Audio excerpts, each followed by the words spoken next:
Hey guys, in today's video I'm going to be covering my favorite Necromancer builds for PvE currently. So Necromancer is a class that I actually haven't covered on my channel before, but it is actually one of my favorite classes in Diablo Immortal, and I have taken the time to actually farm up all of the new essence. As you can see here, I'm not missing a single essence for Necromancer, so I've just been having a blast playing it the last couple of weeks, and obviously it's a very strong class, not just in PvE but also in PvP, and I recently learned that it's actually the most played class in Diablo Immortal, and I can honestly see why. So I'm actually going to jump straight into the video, but just before I do that, I want to give a huge shout out to another content creator that you guys might have already heard of. His name is Laureth UK, and he's honestly probably the best content creator for Necromancer currently. He's just very dedicated, pumping out the best builds in the game, and I believe that he's also started streaming recently. I did catch a few of his streams, so I definitely do recommend you guys to check out his channel and support his stream. A lot of builds I will be showing today he's already covered on his channel. My aim with this video is just to show the best builds that are currently working for all PvE modes,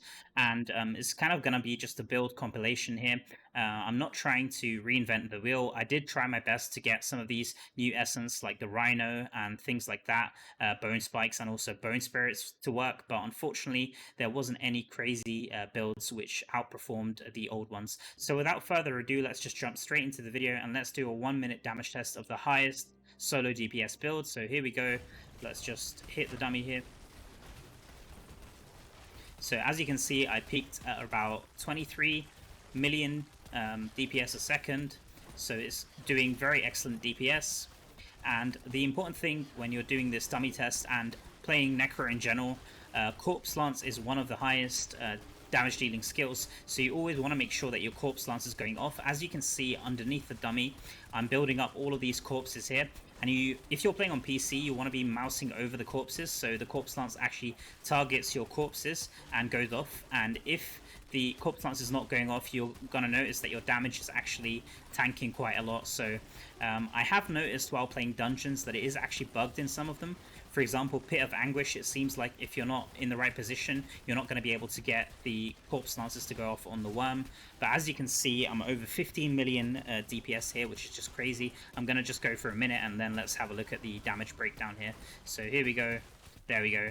And in a minute, I did about 14.3 damage per second and 860 total damage, which is very good in my opinion, and definitely one of the highest damage dealing classes. So let me just pause the damage test here. You can see the mages can't wait to hit something, which is a bit annoying sometimes. But as you can see, here's my damage breakdown. You can see Bone Spear is dealing decent damage.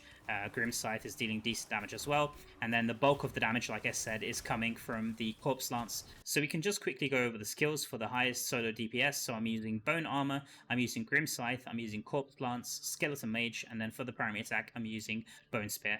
Let's quickly go over the essence now. I do believe that Laureth does have a very similar build, and I'll be leaving a link to that video in the video description, because this is going to be the base for all of the builds that I show in this video. So for the helmet, I'm using Studied Menace, which gives you a dot for the Corpse Lance, which is really good. This build is all about dot resolve, so the way that you're resolving dots is with the Ravening Silence pants, which basically says that a Grim Scythe triggers all continual damage on the targets it hits, so this causes them to instantly take the remaining damage. So if you apply any dots and then hit a Grim Scythe, all of the dots are going to be resolved, and then you can reapply them and obviously keep resolving those dots. And this is very similar to gameplay of the Crusader. If you're familiar with the Crusader gameplay, they have the offhand called Torrential Refrain, and this pretty much does the same thing, but for Condemn skill rather than the Grim Scythe. So moving on, I'm using the Unfilled Grave. This is a really good chest essence for Bone Armor. So it says that Bone Armor consumes nearby corpses, increasing the damage you deal for each one of the corpses consumed. And if we take a quick look at our Bone Armor skill here, so it says that Bone Armor now consumes nearby corpses, increasing the damage you deal by 20%, plus an additional 6% for each corpse consumed, up to a maximum of 38%. So basically, as long as you're generating corpses, which this build has no issues doing, you're going to have this maximum 38% extra damage, and this is just insane for a single essence, so it's definitely worth using this chest essence here. Actually, I'm not using any other essence for Bone Armor. This is the only essence I'm using.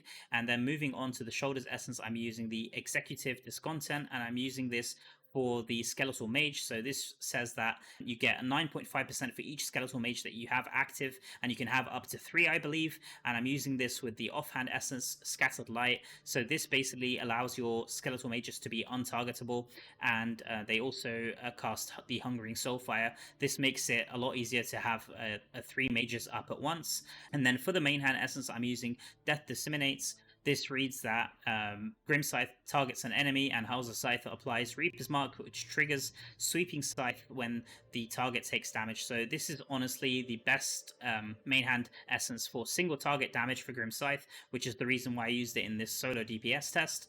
And then for the second one, I'm using the Blightmoor, which gives you a poison dot on your Bone Spear, and this is really good, obviously, because, like I said, this is a dot resolve build with the Pants Essence. And then for the last essence here, Departed Appetite, this, in my opinion, is the best essence for the Corpse Lance, and it allows you to keep spamming the Corpse Lance and just dealing huge amounts of damage. It gives you the Bone Vortex around you as you keep consuming the corpses. So that's about it as far as the essence goes. For the set bonuses, it comes as no surprise that we're using the same bonuses as the Crusader for most of the DPS builds. So we're using 2 pieces of Vith's Urge for the 30% beneficial effect duration. We're using 2 pieces of Feasting Barons for the increased duration of harmful effects. And then we're using 4 pieces of Angments here for the increased ignite duration and also for the increased ignite status, which is going to get instantly resolved. So this is really good with gems like the Roiling Consequence, which I'm using here, which is giving me the burn. I did try something like 4-piece Grace, which was decent, but nothing that was as good as this, in my opinion. And then for the legendary gems, let's quickly go over them. I'm using the Bloodsoaked Jade, I'm using Morn Skull, Roiling Consequence, Viper's Bite for the Poison Dot, and then Colossus Engine for the skill damage, which is really good and boosts your Corpse Lance. And then finally, I'm using 1-star gem here, Misery Elixir. No surprise here that this gem is so good. It's also really good with Crusader. So it gives you an increased harmful effect duration, just like the Feasting Baron bonus here. And then for the final gems here, I'm using Pain Class, which gives me 20% to enemies suffering from continuous damage effect, which we're constantly applying. And then finally, I've got Seeping Bile here, which gives me a Poison Dot, which is really good. So honestly, the gem setup here is very flexible and very similar to Crusader. You can switch a lot of these out. So other gems which would be really good here would be something like Bottled Hope, because we're using a buff with the bone armor. You could also go for something like Spectaglass, which is really good for the armor break and also the crit chance. And you could also go for something like Fervent Fang or Mother's Lament if you need the extra crit chance, or if you're going for more of a 1-star setup, then Berserker's Eye or maybe even Everlasting Torment would work just fine. That's about it for the gems. Other than that, I'll quickly show my stats here. So let's show my critical hit chance. So I've got this up to 35%, which is pretty decent. I've been trying to get 4% crit rolls on all my pieces of gear, and then I've got a decent crit damage. I can definitely get much higher crit damage than this. I'm missing some of the legendary runes here, but this is okay for now. You do definitely want to try to maximize your critical hit damage. This is going to make you do a lot more damage. I've gone for more of an attack speed setup just because I managed to get some nice attack speed rolls here, but I would honestly try to go more for crit hit damage. This isn't going to be like a super high attack speed build. And then for the cooldown reduction, I've got this at 18%, which is okay. I did manage to pick up 2 OTH runes recently, which give me the 4% cooldown, which is honestly very good. If you don't have this rune, then you could also go for the rare rune, which is the TYR rune, and that gives you beneficial effect duration. That's also going to give you excellent damage. Speaking of beneficial effect duration, I've tried to get it on all of the rolls here. So I've got it on the belt, the boots, and also the chest and the pants essence here, as you can see. I'll quickly show my secondary stats because I know a few people will ask about them. So here they are, and nothing too crazy here. I mean, 5.8 potency is quite a lot, but you do want to be prioritizing your armor pen and your potency. Obviously, you do want to have enough armor so that you do get some bonus here, so that when you're on Inferno 6, you don't die immediately. Resistance is not really that important if you're playing PvE, in my opinion. I'll also quickly show my Reforges. I haven't changed these up, so I've got total loss of control, damage to demons, attack speed, beneficial effect duration, and skill damage. I do believe that Laureth has a video for the best Reforges for Necromancer on his channel, but for now, I think that this setup is pretty decent. And then for the Paragon tree, this is what I've been using. I've been using the Slinger tree. I did also test the Slayer tree here with the continual damage, but the Slinger tree outperformed it. and this is the setup I was using for the damage test, but you could always go for a more traditional setup where you take the node here and then these two nodes here.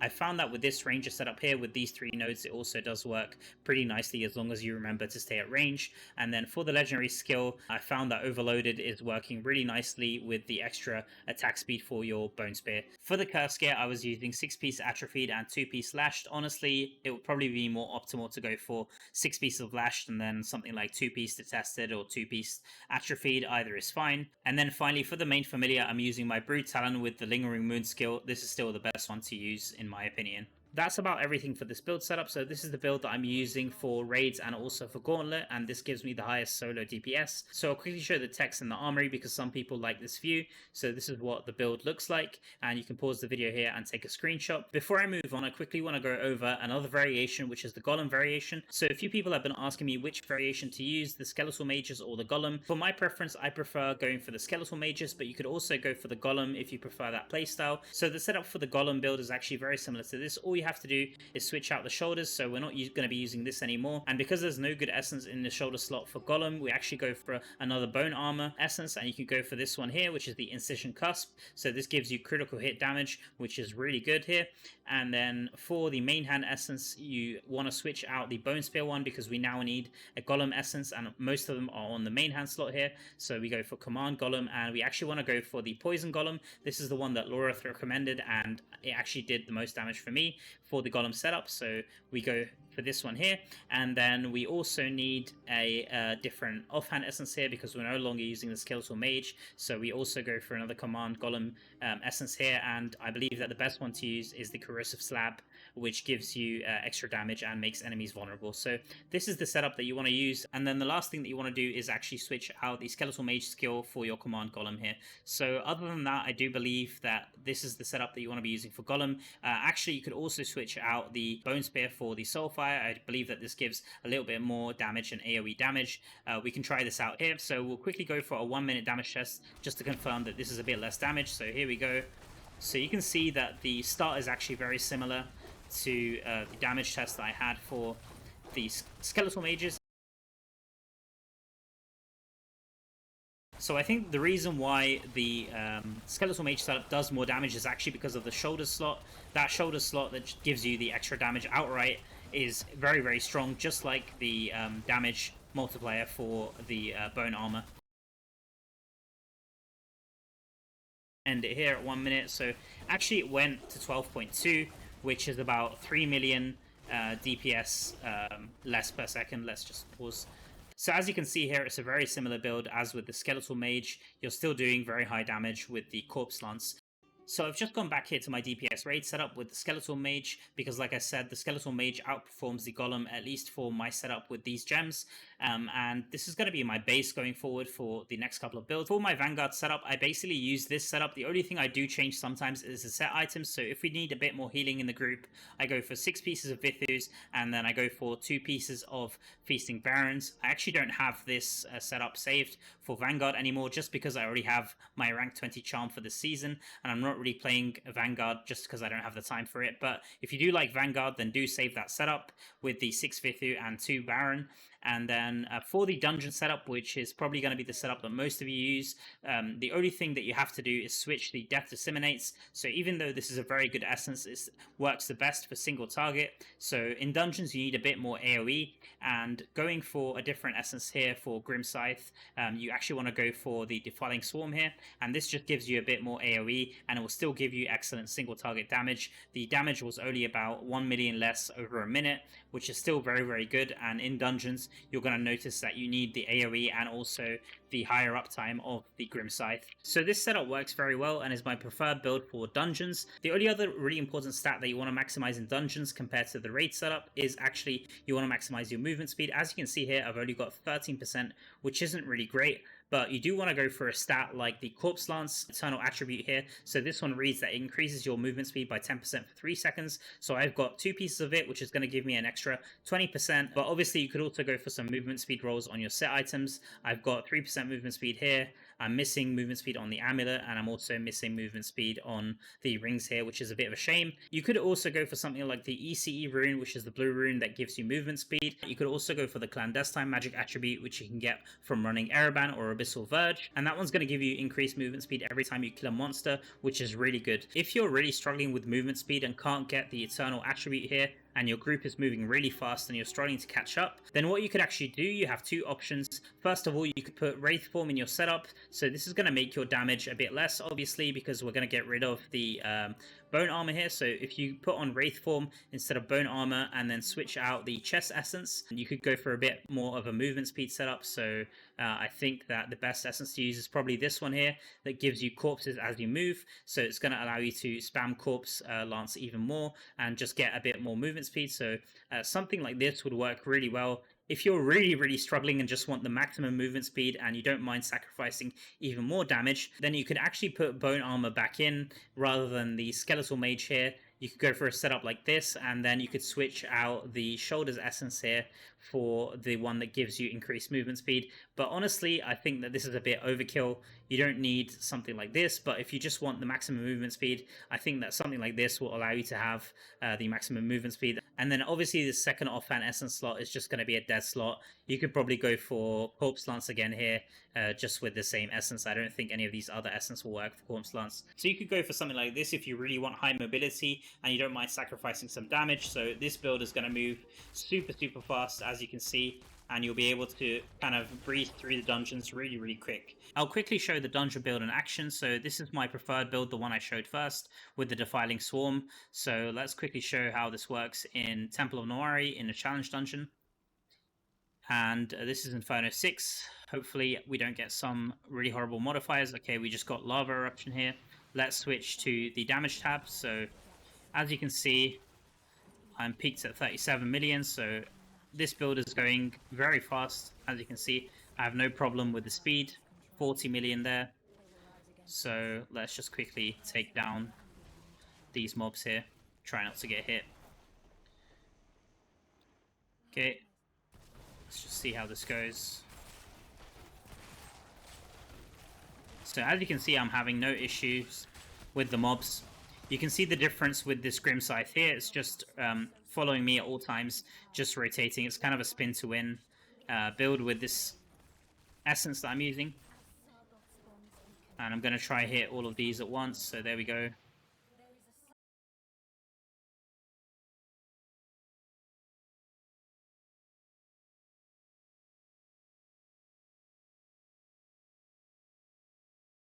As you can see, there's no shortage of damage. I'm over 1 billion damage in the dungeon. And even though the single target is a bit lower because I'm not using Death Disseminates, it's still doing very excellent damage. And this is with 4.6k resonance, something like that, I believe. So you could obviously get even higher damage than this if you have more optimal gems and higher resonance. But I do believe that this is very decent damage, and you won't have any issues clearing dungeons and helping your group through the dungeon.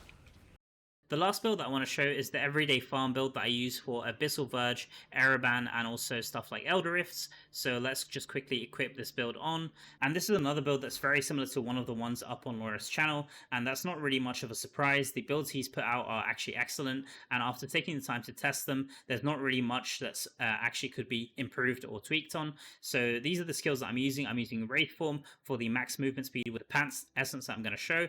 I'm using Grim Scythe, I'm using Corpse Lance, I'm using Corpse Explosion, and I'm using Soulfire for the primary attack. And then for the essence, I'll quickly go over them. So I'm using Studied Menace, I'm using Jagged Chitin for the Corpse Explosion. So this one gives you increased critical hit chance as you keep spamming your Corpse Explosion.